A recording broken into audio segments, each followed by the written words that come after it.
Well, hello everyone, and welcome to the news day for here in Wotv JP. It is that time, whicheth I have mentioned ith, and we got some hot news coming in today because I know what you're thinking. There probably isn't going to be a Valentine's Day unit, Umbra. I've already seen the preview, and I generally have an idea of what you are about to tell me, but where's the love, Umbra? Where's the love? Well, I think that a long and much maligned group is finally going to get a little bit of love because it has been a long time coming that we finally get a brand new version of that's right, the legendary samurai, the guy who's been around in the game forever, stuck as a mid to, well, by this point in modern Wotv, low tier character, will now join the upper echelon of characters as a 100 cost UR for the month of February. Now that's pretty exciting. I think a lot of people are going to be pretty happy that is finally getting some recognition. And yeah, that's about as much love as you will be getting in this update because there is no Valentine's Day character. If it was to be revealed, it would have been revealed here. But there is some interesting stuff in this, including a brand new Dark Esper, Dark Leviathan. And I know also what you're about to say, god damn it, another 90 cost water VC. Hey, it's only punishing if you actually use that element. So we'll talk about all of this in due time, but bear with me because this is generally pretty new, and there is still some news coming in. So this might be very slowly updated over the course of this video. All right, now 1 second. Right, and I'm back. All right, so let's get into it. Taking first a bit of a peek at Now I'm going to start off just reading his a little bit about master ability. Master ability is increase own attack by 20% and decrease AP consumption by 20%. Pretty okay master ability. I don't think there's anything wrong with it. But also about his commander ability effect. For anybody who doesn't know this, I don't think I've even mentioned this too much, but just in case you didn't know, if the effect of a commander ability overlaps a unit's ability, then the higher of the two will be chosen. So just in case you didn't know that, that is essentially what is up with that. Now we're going to jump in and talk about this character. Now he is a brand new katana based job. Great news, as so many VCs recent, I don't know, half a year are supporting katana in a big way. So this is pretty good. We also see samurai as a sub job and dragon knight as a other sub.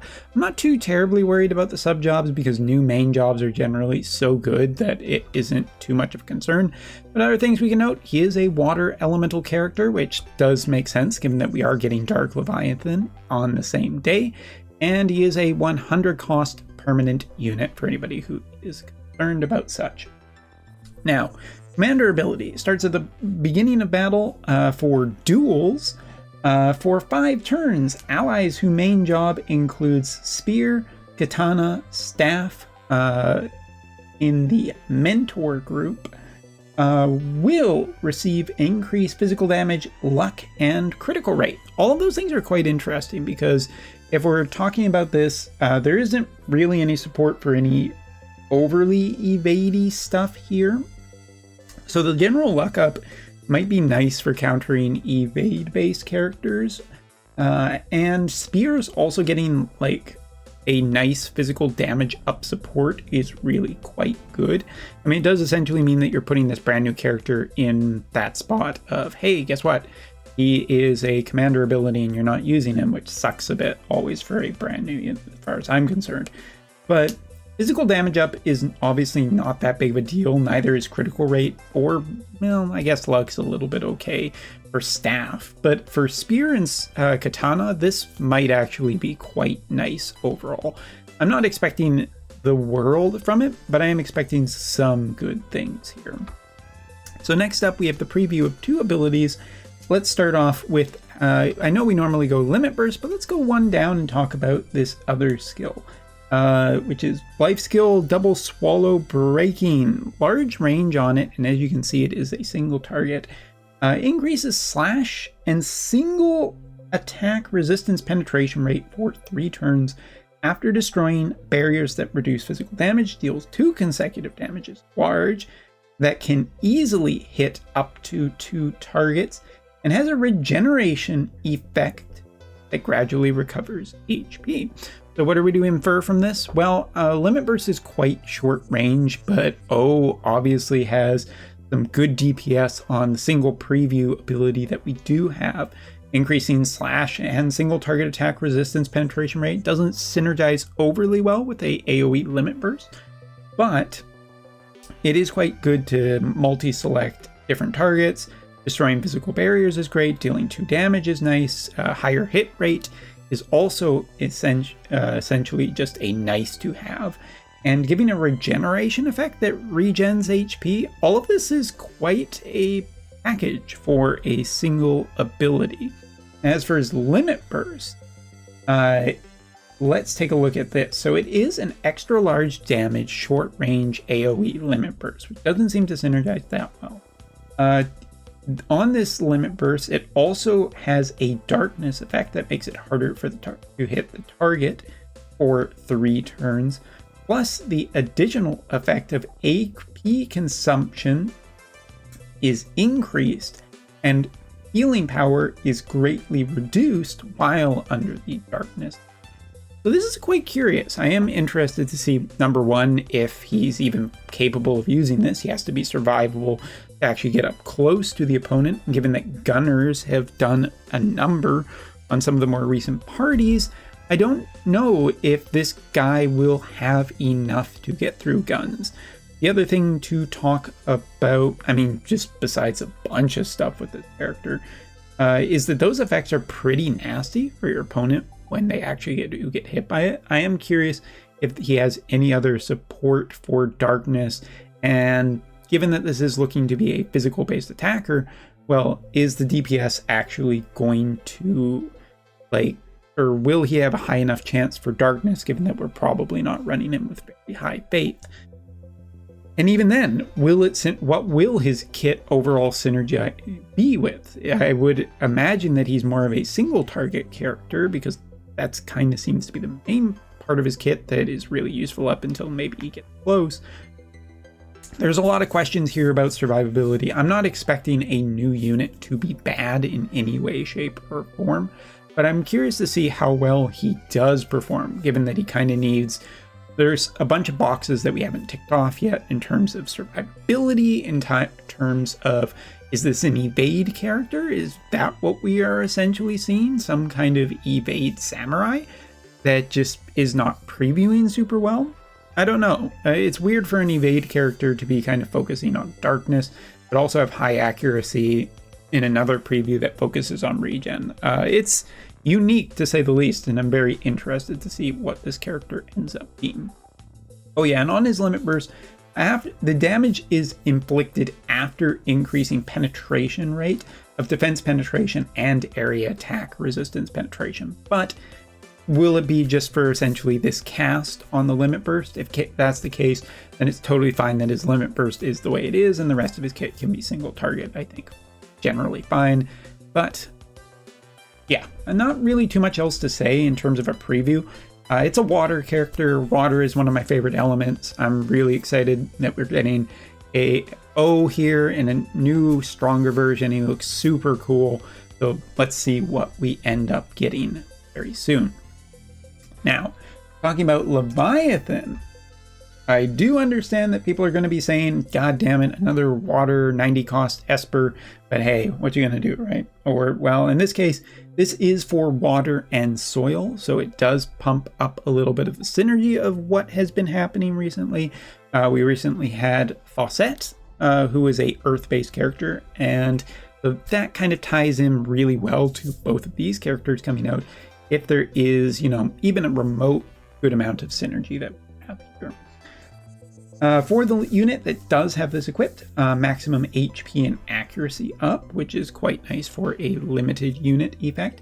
Party effect, maxing out the VC will give max HP up, but we also have increase in physical damage and increase resistance to AoE attacks. So yeah, I mean, seems pretty nice. 90 cost Espers are almost always uniformly a good effect. And speaking of which, let's talk about the Dark Tidal Wave here.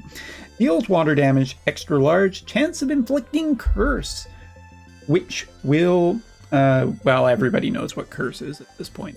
Disables healing as well as re-raise. Very powerful status effect now that is available on an Esper. And for this Esper, we are also getting Don't Act resistance. So that's essentially the big picture for what will be showing up on Wotv as of the 13th. So for people who are wanting to see previews of all of this, please stay tuned to the channel. I will be putting it up just as soon as I can, testing out the friend unit, because I think a lot of people have been waiting for O and will be quite happy to hear a good report, which I am expecting with this combination.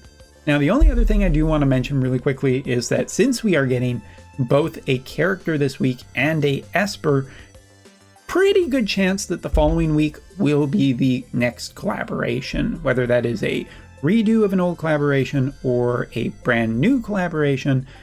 Little bit more outside chance on that second one, but you know, given that December was a old collaboration again, there's at least a decent chance. So stay tuned for those details. I'll be making another video on that soon. Other than that, we have a little bit in terms of updates for older characters. Valentine characters will be getting Master Quest 3. Stay tuned for details upon that. And as for 6-star weapons, we are getting a couple of great swords. I do believe it is both Ashenmont, if I'm correct, or Ashenmont's sword, as well as Spring June's greatsword will be getting upgraded to their 6-star. So I'm kind of interested to see how that happens. Neither of those characters are particularly that bad right now.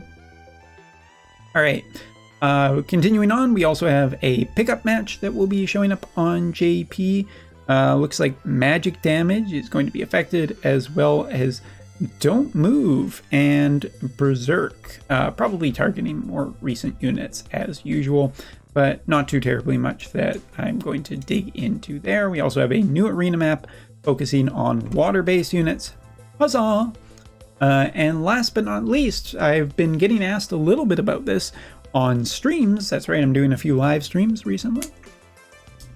The next part of the story update will be dropping on JP as of the 13th. Now, of course, this is the end part of another chapter, so there's a good chance that something big will happen and maybe lay way for the future of what we'll see into March or potentially later. So that is the update, as far as I know.